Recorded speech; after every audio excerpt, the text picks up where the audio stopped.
You're watching the weekly messages of Village West Family Church.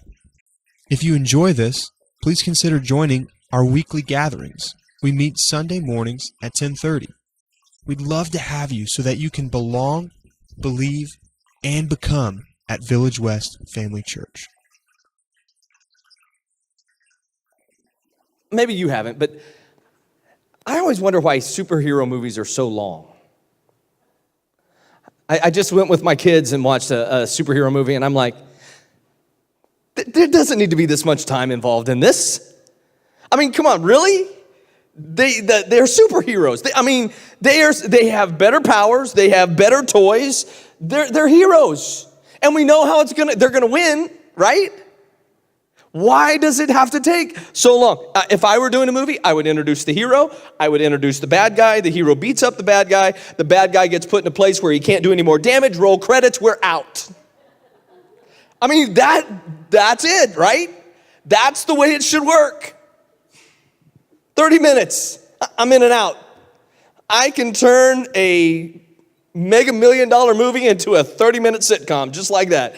You know, it doesn't make much sense to me why it has to go on forever.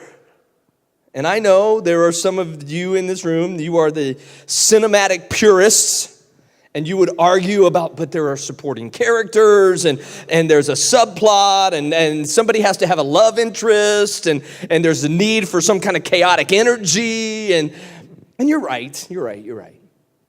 Because that is exactly how the life of a hero does play out.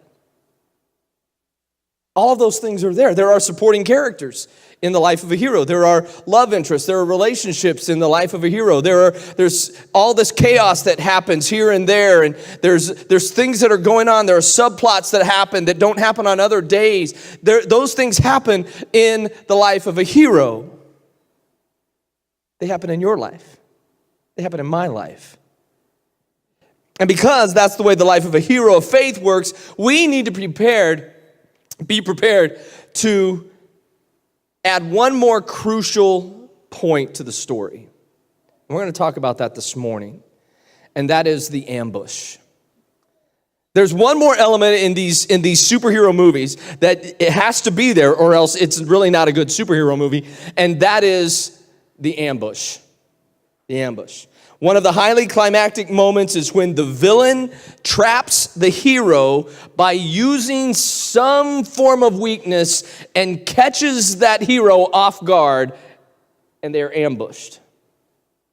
Well, today we're going to look at the bio of a well-known biblical hero, and I'm going to show how something very simple ambushed his faith. And it went on to have a large-scale impact. But before we jump into the story, I want to go back and I just want to highlight a couple things about faith. I want to remind you of a couple things that we've already talked about so that you can put it into perspective. Again, what is my faith before we talk about how my faith gets ambushed? Faith, first of all, is not a wish. Remember that. Faith is not a wish. When I need something, when I'm approaching God, I'm not going to God with a wish. God, I hope this works. God, if you could only. Faith is not a wish that something's going to work out. Faith is an assurance that God will come through. My faith says that when I go to God, God's going to make something happen that's positive, that's according to His will, His word, and His way. That's faith. There used to be an old song, and I'm not going to sing it. I just feel like something good's about to happen. I just feel like something good is on the way. That's faith. But it's not just a feeling. It's not just a wish. My faith says something good is going to happen. Something good is on the way. I may not understand it. I may not realize what it is in the moment, and it may not look like what I asked for, but if it's God's will, God's word, and God's way, guess what? That's the best. And that's what faith says. You also have everything you need to live by faith. The Bible says that we have everything we need to live according to that kind of faith. To have that kind of idea that says God's going to do. But we have to stretch out our faith that God has put into our lives. We have to stretch out the things that God has already put into the moment. See, sometimes we ask God for things, and then we just kind of sit back and we go,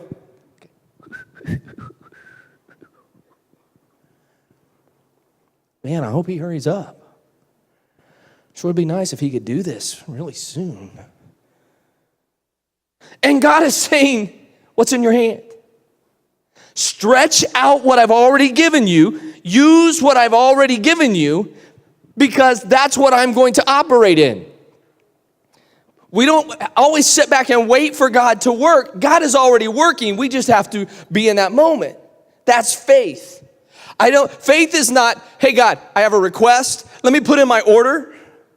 It's like going to a restaurant. Let me put in my order, and then I sit and wait for God for the waiter to bring it to me, and then I get really irritated when it's not quick, right? We have that mentality with God. God, I'm going to put in my faith order, and then I'm going to sit back and wait for you to bring it to me. And God, if it doesn't happen within a 24-hour period, then I'm going to come back and I'm going to complain to you. No. So many times it's, God, here's my faith. Here's what I see needs to happen. And here's what you've given me in my life. So God, I'm going to now step into that moment and I'm going to allow you to work through me, not just to me. That's faith. Then the final thing is this, to operate in faith.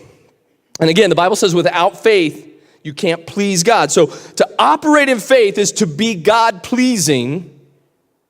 Something always has to be changing. Something always has to be changing. I always have to be looking internally into my life and saying, God, what is it in me that needs to change so that my faith can expand? Something's always got to be changing to be God-pleasing. So back to the story. It's a great story. I love this story. Judges chapter 6. So if you have a Bible, that's where you can go on a device. Judges chapter 6. The story opens up with bad people doing bad things. We're going to introduce the villain right off the top. The villain in this story is called Midian. Sounds like a bad superhero villain name, right? Midian. And so the Midianites have been messing with Israel for 7 years. I mean, think about the worst bully story you've ever experienced or ever heard, and multiply it times hundreds. That's just what Midian was doing. They were like the big brother that would just pick any younger siblings in the house. Any younger siblings? Any younger siblings? Okay, I'm going to bring up some bad memories. You ready? You know, where the older brother was just always like, just picking any older siblings. Shame on you. So that was what Midian was doing constantly to Israel. They were constantly just messing with Israel to the point that everybody was afraid. People were scared. People were afraid. People were hiding out. Well, that's where we find this guy by the name of Gideon. Gideon's chapter 6, verse 11. Gideon, son of Joash, was threshing wheat at the bottom of a wine press. Okay, that should tell you something how bad this was. He was doing something that was normal, but he was doing it in the wrong place. Okay? He was doing what was normal, but he was doing it in the wrong place. And so many times in our lives, that's what happens. We try to go through the normalcy of life, but we're not doing it in the right place because we're afraid of our circumstance. We're afraid of what the enemy's doing in our lives. We're just afraid. And that's where we find Gideon. And an angel of the Lord appeared to him. Watch this. I love this. I had never read this out of the New Living Translation, but this is what it says. An angel of the Lord appears to him and says, "Mighty hero. Mighty hero. The Lord is with you." Let me make this really important observation right here at the beginning of the story. God sees a hero in all of you. Every one of us in this room has that hero DNA already built into us. When Jesus said it, Jesus told his disciples, "Greater things than these you will do." What was he saying? There is an ability in your life to live in a heroic faith. It is already there. It's there. You don't have to go out and find it. You don't have to have some religious experience. You don't have to go to some special church and have some special pastor speak over you. No, your hero ability is already in your life. It is God-given. You're created and fashioned with it already, because the angel shows up to Gideon and he calls him a hero. First thing. He doesn't say, hey, Gideon, how you doing today? Well, I'm really scared, and this is going on. And well, Gideon, he doesn't have this long conversation and go, oh, by the way, you're a hero. No, he goes, Gideon, you're a hero. Now let's talk. Some of you need to let that settle into your spirit. Stop running scared. You're a hero. God is with you, and you are a hero. You need to understand that right from the onset.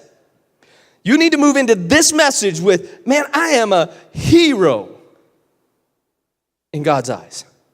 I have that ability. Even if you don't feel like it, even if you are afraid, even if you have spent a long time dealing with difficult things, just like Gideon, for 7 years, he's been bullied.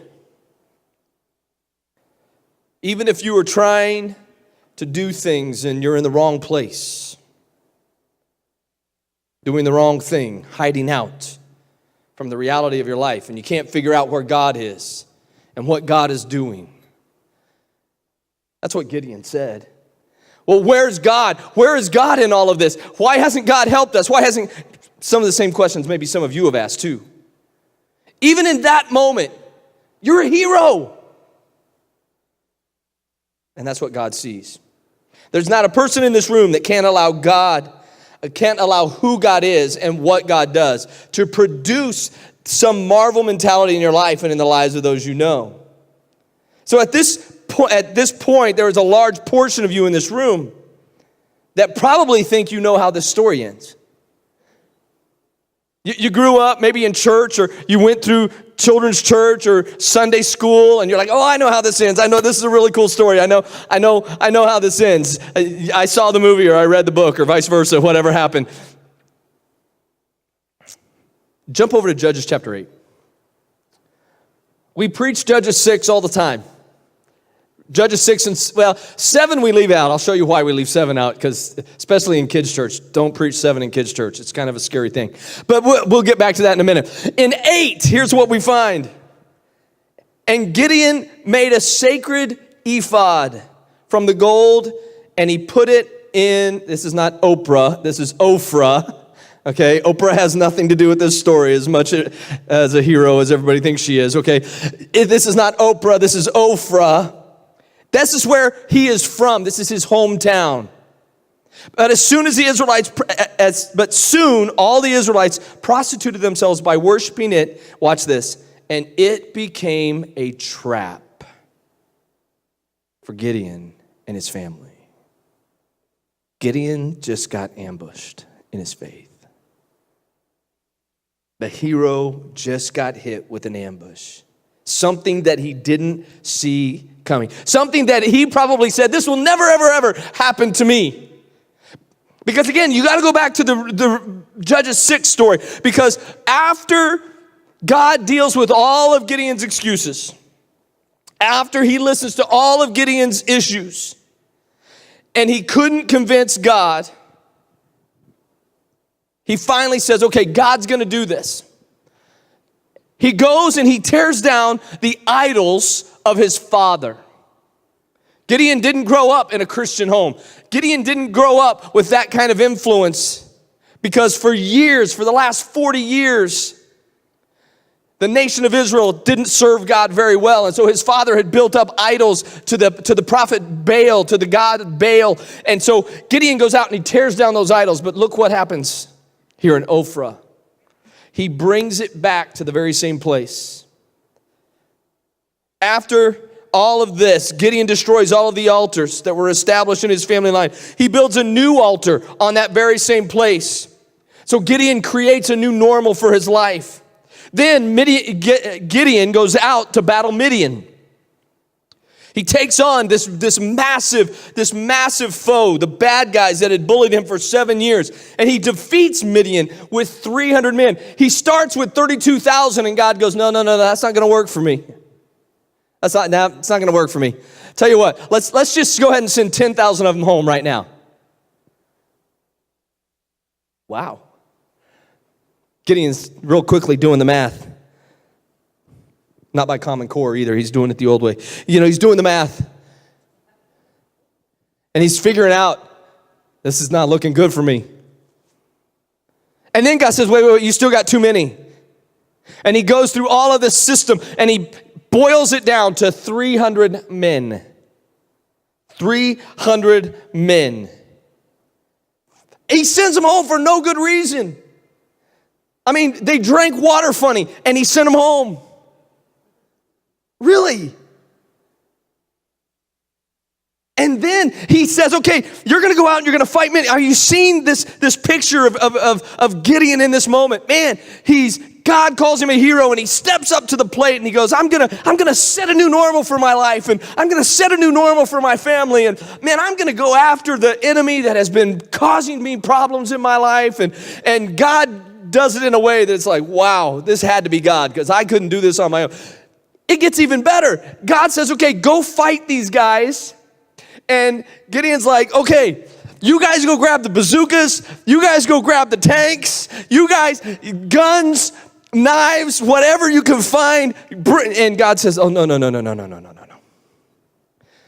I want everybody to go find a torch.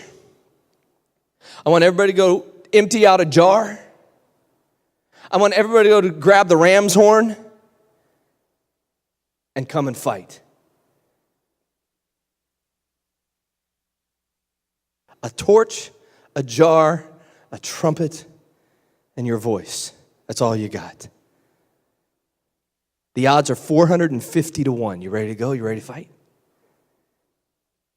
It's interesting. When I looked at that arsenal that he was given, think about this for just a minute. This is a little side note. I could preach a whole nother sermon on here, but I'm going to shorten it. Ready? A torch, a jar, a ram's horn, and your voice. A torch. In the New Testament, Jesus says you are the light of the world. A torch is a light. You are a light. An empty jar is merely a vessel that can be filled with anything. And even if it's broken, it has power. Are you a vessel that can be filled with anything and even broken has power? He says New Testament says that God put everything in jars of clay. He put this hope, he put his grace in jars of clay. A ram's horn is used to call people to worship. It's different than a trumpet.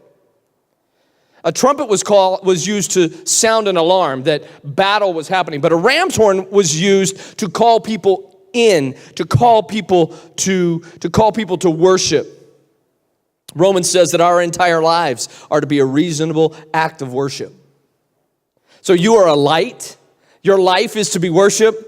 You are a jar of clay. And then there's a shout. There's a declaration of God's power. And watch what happens. So Gideon goes into battle of the Midianites. He goes into this fight, and God says, here's what you're going to do. You're going to lift up the torch. You're going to raise up the light of your life. You're going to smash that jar of clay. You are going to sound that act of worship, and you are going to make a declaration of God's power. You're going to shout. And this well-armed army, you're going to win. Wow. And you know the story. They lifted up the torch. They blew the ram's horn. They crashed the vessels, and they lifted up a shout. And the Bible says that the armies of Midian went into a confusion, and they wound up defeating themselves. Can you think about it? Just follow the application of that for just 1 second. If you will raise up the light of Christ in your life, if you will be a vessel that God can fill and can be broken for God's use, If you will call your life to a place of worship and you will lift up a declaration of the power of God, you will set the enemy into a confusion and he will defeat himself. Wow. That's exactly what happened here with Gideon. So when we look at those pieces, we're like, oh, that was kind of a cool story, man. That kids love that kind of stuff. No, there's an application to our lives. Lift up the light of Christ in your life. Be a vessel that God can use and that God can break and that God can mold and God can fashion. Let your life be worship. Let that ram's horn sound and lift up a shout of God's power. Guess what will happen? The fights that you're fighting in your own strength won't have to be fought anymore. Why? The enemy will be so confused. The enemy will be so messed up, he'll defeat himself. He'll defeat himself. So Gideon completely removes Midian out of, I didn't realize that rhymed until just now. Gideon completely gets written, now I can't even say it. Gideon completely removes Midian, kills 135,000 men. He removes the influence of evil. He removes that pressure. He removes that constant persecution. Man, this guy is great. This guy is awesome. He even goes in, he goes further too, because after he kills them all, there's these two guys that are left into play. Two guys that are left into play. And I don't remember their names. All I know is they start with Z. So we're going to call them Double Z. That's another great superhero nemesis name. You know, we're going to send Superman out after Double Z. And so he's going out after Double Z, and he's chasing these guys down across the country. And he comes to this village, and he says, listen, my 300 men are hungry. Will you feed us? And they say, no. I'll tell you what. I'll believe it when I see it. You go kill Double Z, and then we'll feed you. This is the part you can't tell in children's church. This is the part you can't tell. You'll get it here in a minute. So he goes to another village. And he goes, listen, I'm going after the bad guys. I'm going after Double Z. And they're the leaders of the Midian. We got to get all of them. And I'm going to go after them. But my men are hungry. Will you feed them? And they said, nah, you know what? I just don't believe you can do it. So I'll tell you what, you go kill Double Z and you come back and then we'll feed you. In both instances, you know what Gideon's reply was? Okay. I'll tell you what I'm going to do. I'm going to go out, I'm going to get Double Z, and I'm going to kill Double Z, and I'm going to come back, and I'm going to kill you and all your friends. See, you can't tell that in kids' church. You will have them running out going, Mommy, the Bible's scary. You know, you can't do that. But and guess what? That's what he did. That's exactly what he did. And so now Israel, after these 40 years of doing it their own way, you know what they do? They come to Gideon and they go, we want you to be king. Now think about that for just a minute. If you're Gideon, you're going, it's about time. It's about time someone appreciates me in this place. After I kill 135,000 men, I got rid of those guys. Man, somebody finally appreciates. It's about, yes, I accept. I will. No. He refuses to be king. He says, no, God is your king. Gideon allowed his faith to override his fears. Gideon stopped making excuses for himself. Gideon, let's just hang on here at the excuses place. Gideon's like, I am my family, I'm from the wrong family. My clan is the smallest. I'm the weakest. He's making all these excuses of why he can't. And he got to a point where he finally stopped making excuses for himself. Can I tell you what, church? It's time to stop making excuses. It's time to stop saying what we can't do. Then he follows the details of God's plan. He follows the details of God's plan. And I'm telling you, God had a bad plan. Okay, I'm the only one that thinks that. But listen, if I got to go fight 135,000 guys, I want more than 300 guys who can drink water like dogs with torches and jars. I want something bigger than that. Right? It's a bad plan, God. You ever tell God it's a bad plan? God, this is a bad plan. This is not working for me. I don't see good things happening here, God. But Gideon followed God's plan, every detail. He wasn't concerned about the odds. He refused to position himself as the control of his life, and he completely surrendered to God. What a resume. What a hero, right? Gideon starts out as a man of mediocrity, and he allowed God to make him a hero of faith. What a story, man. What a story. Man, that should just make you go, that's what I want to do. I can do that. Because you can. That's why I told you the whole story this morning. But we got to go to 8 for just a minute. We need to go to Judges 8 for just a second. Because everything is great up until the point that Gideon got ambushed in his faith. Because he wasn't aware. And that's the last thing I want to happen in your life. I want you to have the Gideon kind of faith. I want you to go, you know what? I am a hero. You know what? I don't need the excuses anymore. You know what? I can follow God's plan because it's God's plan, and it'll make sense because it's God's way. I want you to live that way. But I also want you to be aware of what happens when your faith gets ambushed. Because the nemesis of his soul found a place to trap Gideon. Judges chapter 8, verse 23 is where we're going to start. Listen to this. But Gideon replied, I will not rule over you, nor will my son. Keep in mind, there's one son at this point, okay? The Lord will rule over you. However, I do have one request. I do have one request. Sounds pretty simple, right? This isn't going to be bad, right? One request. How hard? He's already not going to be king. How bad could this be, right? Watch. That each of you give me an earring from the plunder that you collected from your fallen enemies. Because the Ishmaelites, one of the things that marked the Ishmaelites as the Ishmaelites was they all wore earrings. And so Gideon says, just give me one earring that you collected. So they did. They said, great. Man, that's easy. We will gladly do that. And they spread out a cloak, and each one threw in a gold earring that he had gathered from the plunder. The weight of the gold earrings was 43 pounds.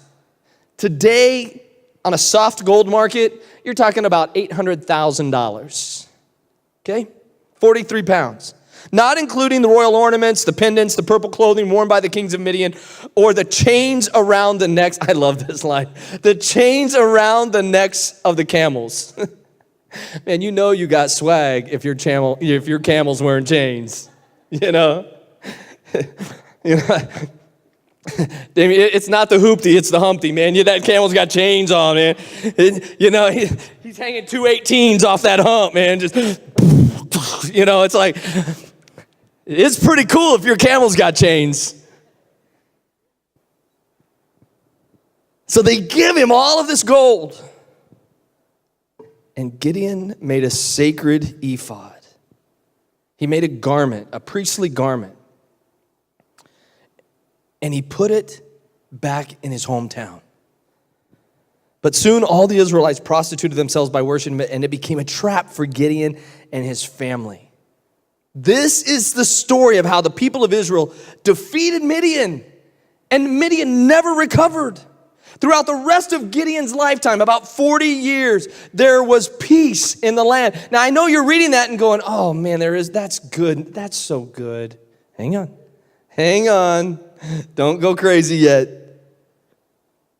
Then Gideon, son of Joash, returned home. He had 70 sons born to him, for he had many wives. This is a 40-year period of time. He also had a concubine in Shechem who gave birth to a son whom he named Abimelech. Gideon died when he was very old, and he was buried in the grave of his father, Joash, in the land of the clan of Abiezer. As soon as Gideon died, the Israelites prostituted themselves by worshiping the images of Baal. They forgot the Lord their God, who had rescued them from their enemies surrounding them. He got ambushed. As we can see from the scripture, things drastically changed. And even though the enemy wasn't the same, the effect was just as debilitating. Even though Midian wasn't bullying him, it had the same exact effect. It debilitated him. In the beginning of the story, Gideon's faith was an assurance that removed his fear and excuse. Now, Gideon's marvelous faith is shelved. And he settles into a faith based on his comfort and on his own experience. Instead of looking at what could be done through God, he looked at what God did and he put it in the trophy case and he said, look at what I did.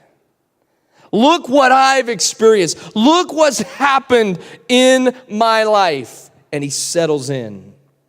Gideon turned what God had done through his life into a prize instead of continuing to operate in God's power. Gideon began to look at what God had done through him, and he began to see it as a prize. He began to just rest upon what God had done instead of looking at who God was and what God could continue to do. See, the ambush is this. Gideon never stepped out in radical faith one more time ever again in his life. He did it one time. One time. And he never again stepped out in radical faith.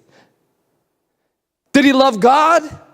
Would Gideon have been in church this morning? Yeah, he sure would have. He would have brought all 71 of his boys and had them sitting in this section right over here. He would have had them all here. But that's not enough. That's not enough.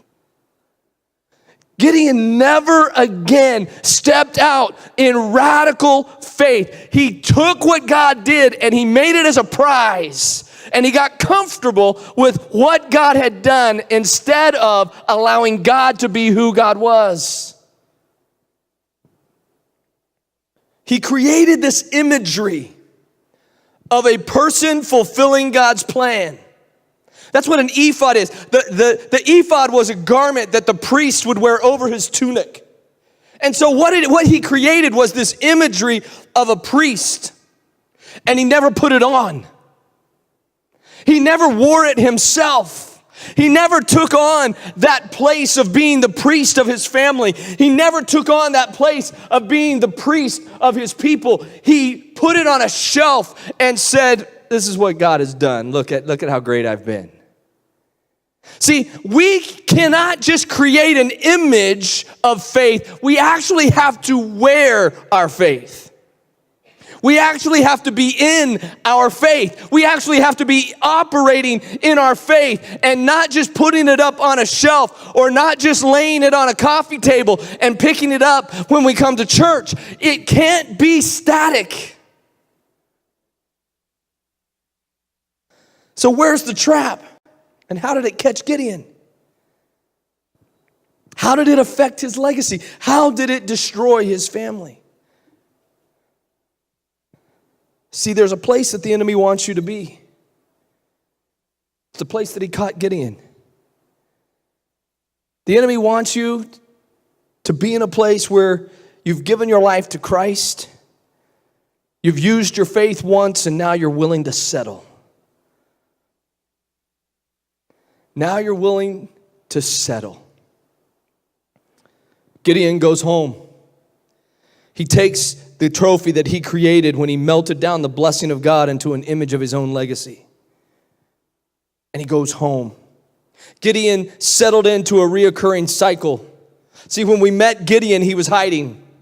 The reason wasn't only because there was an enemy causing problems. The enemy was there because Israel wasn't living the way God intended. And for the past 40 years, Israel had not been living the way that they had intended.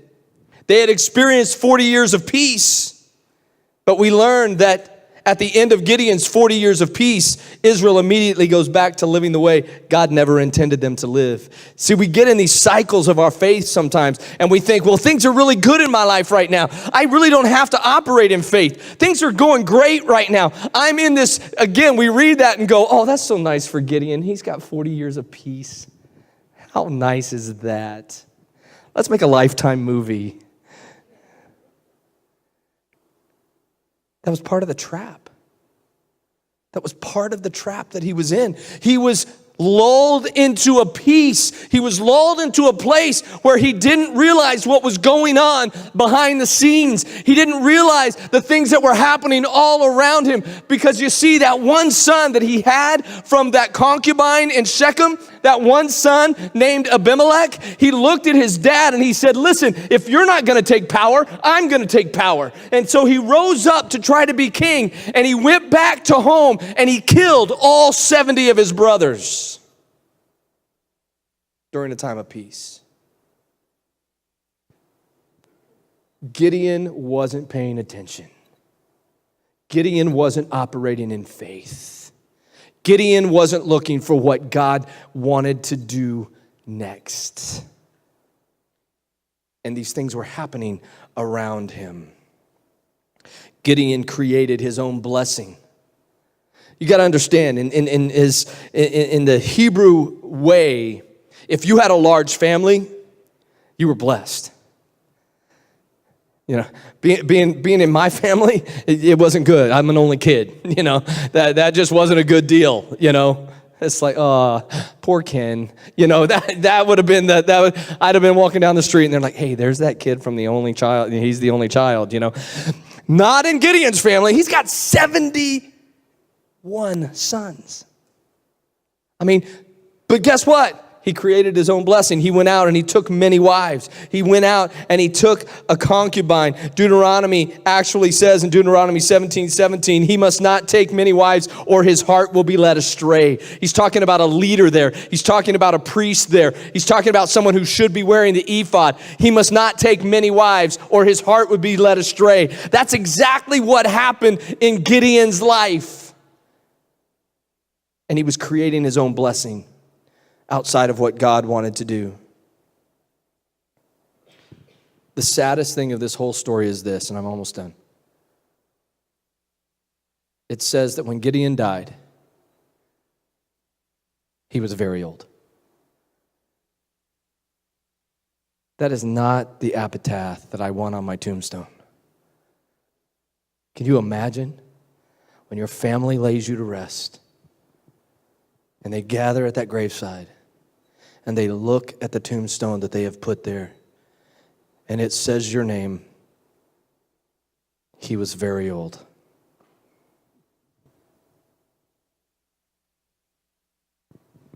That's all. I mean, do you remember the story we just went through? Do you remember how amazing that story was and how energizing that story was? And I mean, Gideon is like taking out 130,000 men and torches and jars and I'm coming back and I'm going to take out you and your family. And he was very old, was all he got.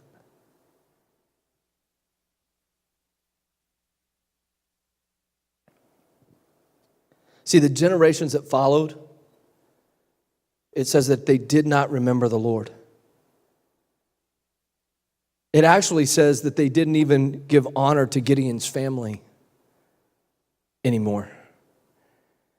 And they went directly back to worshiping Baal as soon as Gideon died. As soon as Gideon died, they were back in bondage. So let me ask you a question. Can your faith be ambushed like that? Has your faith been ambushed? You know, I know. Some of you are going, Ken, that would never happen to me. Some of you have been in faith for a long time, and you're thinking, That would never, ever happen to me. You know what? That is the definition of an ambush. To say that would never happen to me, that would never happen, that's an ambush. See, and our faith gets ambushed the same way when we prize what God does over who God is. When we prize what God does more than who God is. Because here's what happens. When we prize what God does, and then there's a moment that we don't think God is doing anything, guess what we do? We forfeit our faith. We don't have that assurance anymore. We're like, God, where are you? God, what's going on? And we forfeit our faith in that moment when we prize what God does more than we prize who God is. And our faith will get ambushed. When we build our own blessings. Now, hopefully, there's not going to be anybody who goes out here and takes on many wives and has 70 kids in 40 years. We're gonna lay hands on you and pray quickly for that kind of nonsense. But in a time of peace, Gideon took it upon himself to build what others would see as a blessing. Gideon built what others would go, oh, what a blessed man of God that is. Look at Gideon's family, 71 and sons. We don't even hear about the daughters, 71 sons. I mean, that's machismo, man. I mean, come on, 71 boys in a family. But it wasn't God's intention. By taking on these wives, but when things are difficult, we need to work in faith more often. When things are calm, do we do the same, or do we rely upon our own endeavors to birth the blessings that God wants to provide? Are we out there trying to say, God, I got this, God. I'll take care of this, and I can make this happen, God. And we're building our own blessing. We're trying to birth things in our life. We're trying to birth things in our relationships. We're trying to birth things in our finances when God is saying, wait a minute, that's not where I have you right now.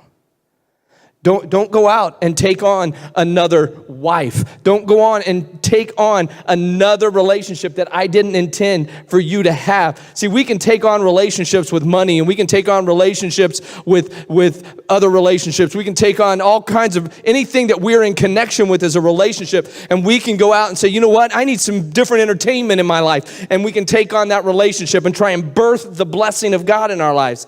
And God is saying, where's your faith? What if I have you in a moment? What if I have you in a place of solitude right now?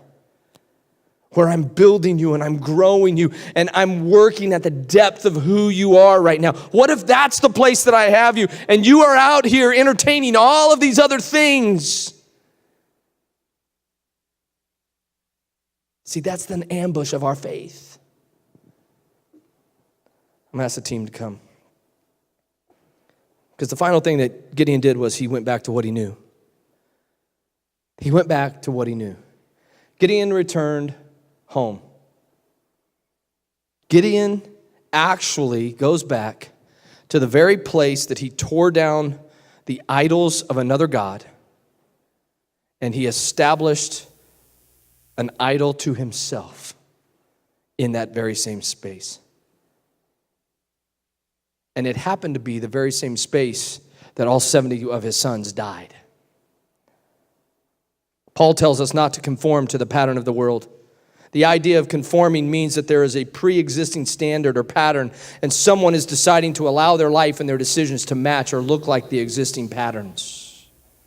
But faith puts us in contact not with a pattern that we can see, it's participating in the evidence of an unseen but undoubtable activity of God. My friend, are we going back to what is easy in our lives? Are we going back to places that are comfortable? Are we allowing the patterns of this world? Are we allowing the patterns that are around us to become the norms of our life?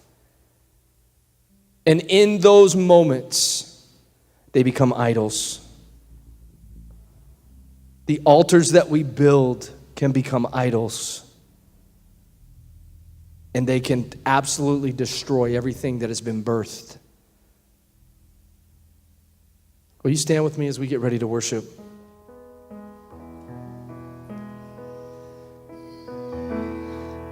See, here's how you combat an ambush. Here's how you combat an ambush. All of you, most of you know, I grew up in southern Arizona, and the town of Tombstone, Arizona is a real place. It actually does exist. It wasn't just a movie that they made. It actually was a real place, and it operated. And right outside, from my house to Tombstone, Arizona is 20 miles. My friends and I once a year, we would ride our bikes to Tombstone and back to raise money for Speed the Light. And right outside of Tombstone, Arizona, there's this huge rock. It's out in the middle of nowhere, just this massive rock thing that sticks up out of the ground. It's called Stagecoach Rock. You know why they call it Stagecoach Rock? It's because that's where all the bad guys would hide out and rob the stagecoach that was coming out of Tombstone on its way to Tucson. And even as a young kid, I would think, how many times did that have to happen before somebody kind of wised up and went, hey, don't go that way? You know that big rock that everybody sees that's out in the middle of the desert, and there's going to be bad guys in that rock. Oh, let's go buy it with hundreds of dollars of gold. Doesn't make much sense, does it? It's the same thing about the ambush of our faith. So many times we keep going in the same motions. We keep going in those same areas, and we know that the enemy is going to be there.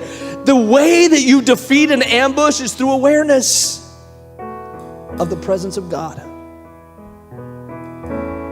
That's it.